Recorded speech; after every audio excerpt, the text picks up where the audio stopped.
this lesson I'm going to show you how to install Julia on a Linux system. I'm using Linux Mint 18 here, which means it is a system built from Ubuntu, and Ubuntu Linux is built on top of the Debian Linux systems. You might be running a version that is based on Red Hat Linux, such as Fedora, which might make the installation slightly different. First of all, I want to open a terminal window, and inside of it I'm just going to type Julia. Now my system is already set up, but this is what I want to show you. Julia starts up, and this is called the REPL, so it's a command line interface, and I can type Julia code right from here. So just say plus 2,2, close my parentheses, hit enter. That's the plus function. It adds the arguments that I passed to it, which is 2 and 2, and we have 4. That would be exactly the same as typing 2 plus 2. This is coding in the command line interface. What we're going to do in this course, though, is type inside of what is called a Jupyter notebook. It is excellent technology that runs inside of a web browser. So you code inside of a web page. And that is certainly the most convenient way to do. Very beautifully renders plots. You can look at your data points and you can look at your code, change your code, execute little scripts. A beautiful, really, development environment. We need to get to this spot, though. To install the Jupyter notebooks, we have to make a few decisions. I'm going to get out of Julia by typing quit, open close parentheses, and I'm back just in my normal command line interface. One thing about Project Jupyter, this is this web-based coding system that we're going to use. One thing about it, though, is it was built initially for Python, and it was called the IPython notebook. It changed its name to the Jupyter notebook just to reflect the fact that a lot of languages can now make use of those notebooks, including Julia. To do that, though, we just need to find out what version of Python is installed on our system, and if Python is installed in our system at all. So if I just type Python here, I am going to see Python version 3.5.2 Anaconda Custom. Now I've already installed this on top of the Python that already came installed with Linux Mint. Irrespective of what the situation is, you need to find out what version is installed. It's Python 3.5. You might see 2.7. And that is quite important for us. If Python is already installed on your system, you can just go ahead and install the Jupyter notebook. If there is no Python, or you want a newer version such as this, I would really advise you to use this Anaconda system. Anaconda is from a company called Continuum Analytics, and it's developed this version of Python together with over 270 packages bundled with that installation, really to expand the use of Python. Now, one of those packages is the Jupyter notebook.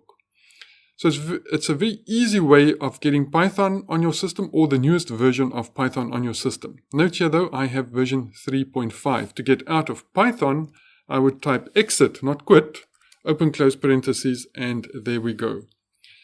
So before we get into Julia, let's go to the Anaconda website. So this is Continuum Analytics. You can go to your favorite web search engine. You can type in Continuum. You see CONTINUUM and type Anaconda. This is where you'll get to.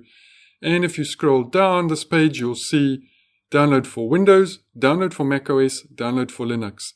Certainly the Linux version is what we want here.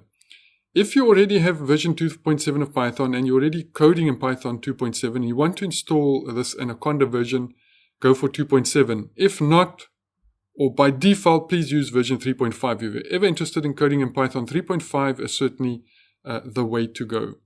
And you're going to hit that button to start your installation. It's going to download onto your system, depending on how your system is set up. Once that is done, I'm going to click install there. It will start my installation for me. There we go. Now we see here, it wants your work email address. We can say no thanks there, and the installation will start. I'm going to say save file, and you see the download is going to start there. It's got about 15-16 minutes to go. I'm just going to stop that because I've already installed it. Now I'm going to go to my downloads folder. Here we go. And you can see it was started there. In order to install that now, you see this little command at the bottom. So you've got to go to your terminal window and you've got to get to the folder in which you installed it. And that would usually be in your downloads folder. So I'm going to say change directory, cd, downloads. You can type the first few letters and hit the shift key and we'll see downloads. If I now type ls, it will list the files that were downloaded for me, and we can see I've already downloaded this Anaconda file here. So all I need to do is to type bash space Anaconda, the version that was installed there. So if I were to type in bash space Anaconda and hit the tab key, it will autocomplete for me bash Anaconda. And if I hit enter now, it will install this version of Python for me, 3.5. And it will also install those packages, one of them which is the Jupyter notebooks, and that is what we want. We want those Jupyter notebooks. Once that is installed, during that installation process, it's going to ask you a lot of questions. Can it add the path to Python and the Jupyter notebook to your path of variables? Please enter yes. There's going to be a scroll down of a lot of information about some of the packages. Just hit the down button, go through all of that and say yes to all the questions that are asked. Here we are on the Julia web page. Certainly this is what we want to install. What I want to show you just though is if we go to downloads, as of very recently, the current version is 0.5.0. When we developed our course, it was still version 0.4.6. It's very easy when you do scroll down though. If you want to stick to 0.4.6, the older versions are there. Have a look at this though. We have installation files for Windows and Mac OS, and then there's these generic Linux libraries that we can use to install. Where we do want to go though is just to ask about platform-specific instructions.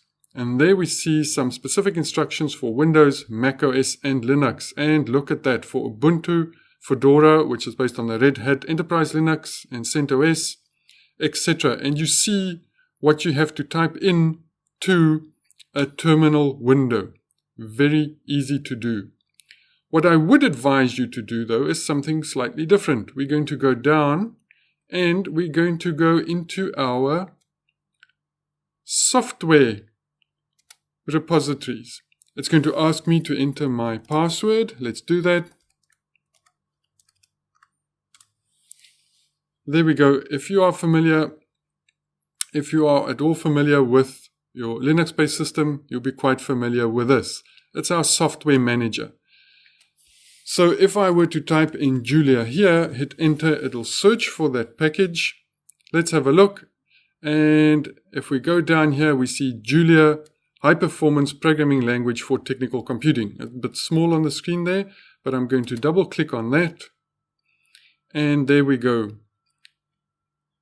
It says not installed for me, the newest version that's on this repository, and it gets changed quite a few times, or we can just hit the install button there and it will be installed on our system.